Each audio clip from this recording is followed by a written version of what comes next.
In this exercise, we're going to create several basic funk guitar rhythms.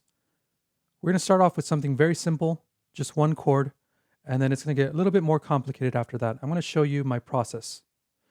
But before that, I just want to play the backing track.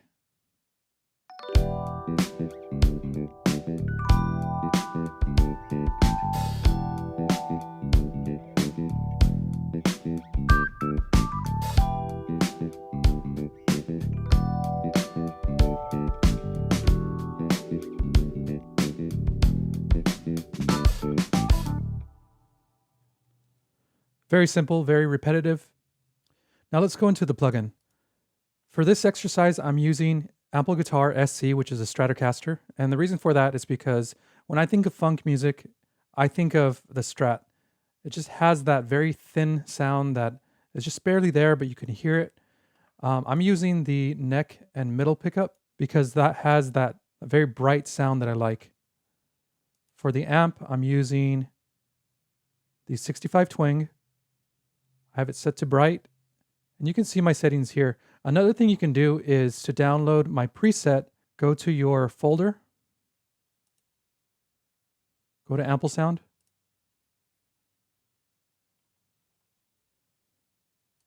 and under the AGSC presets, just drag my preset into there. As you can see, it's already in here. Do that before you open up your DAW. It may or may not show up. As far as effects, I have some compression on it. And I've cut out a lot of the middle of it. This is what it sounds like without EQ. I was going for a very thin sound, so this is with EQ.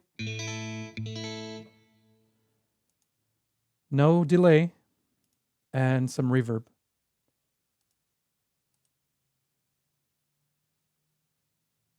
My envelope starts at 0 milliseconds, so make sure yours is the same, and I have a cycle times 3 for the samples. All right, so for this exercise, I'm going to go into Riffer. If you have something already loaded there, just make sure that you select Edit, Clear All, and set this to 1 measure.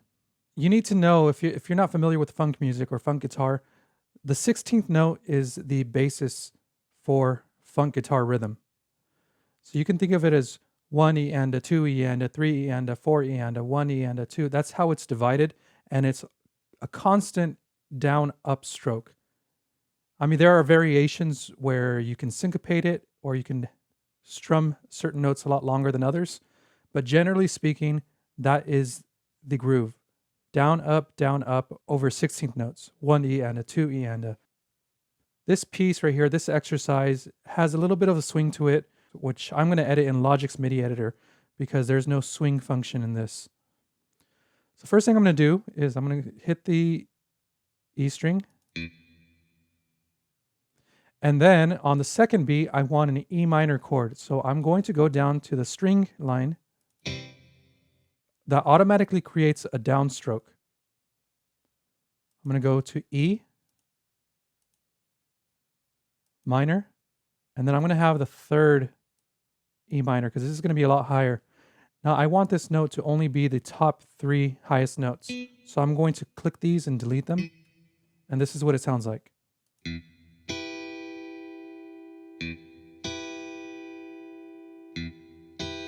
Doesn't sound that impressive until I drag it into my DAW on measure 2. I'm going to open this up. And I'm going to loop this.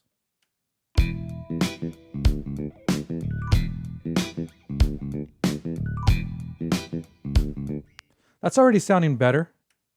It has that attack I want. Now this chord is going to be a stab, so I'm going to raise the velocity so that it really pops.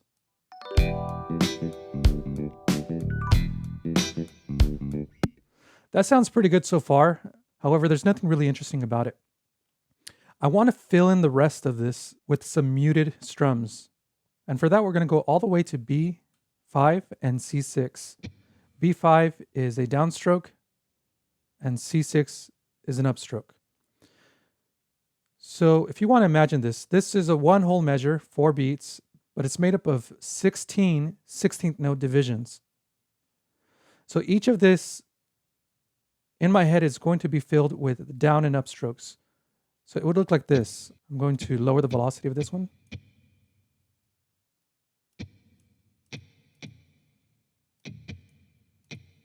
Rather than paint all of those, I'm just going to copy and paste, or in Logic's case, you can repeat it.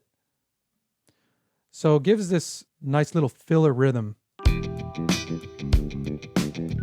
Now that doesn't sound impressive by itself. And it sounds a little too even. And the reason for that is because there's a swing to this. So I have my quantize set to 16th swing, and I'm going to start quantizing it. I don't want to quantize it to 100% because I don't want it to sound too mechanical. I want to humanize it a little bit. Okay, so that's sounding better. Now I want to get rid of the muted strokes that are played at the same time as the open notes. So that's going to be the first beat and this one right here. And I'm going to press backspace in Logic. What this does is that it makes sure that the notes don't overlap. So it's going to sound a lot cleaner. Let's listen to that by itself.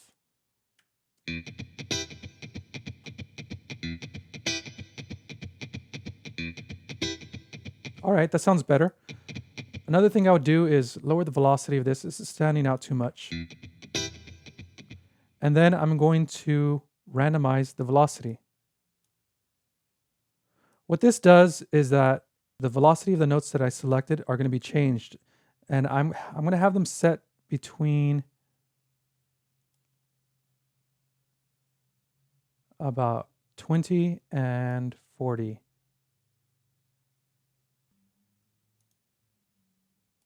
There's going to be some variation.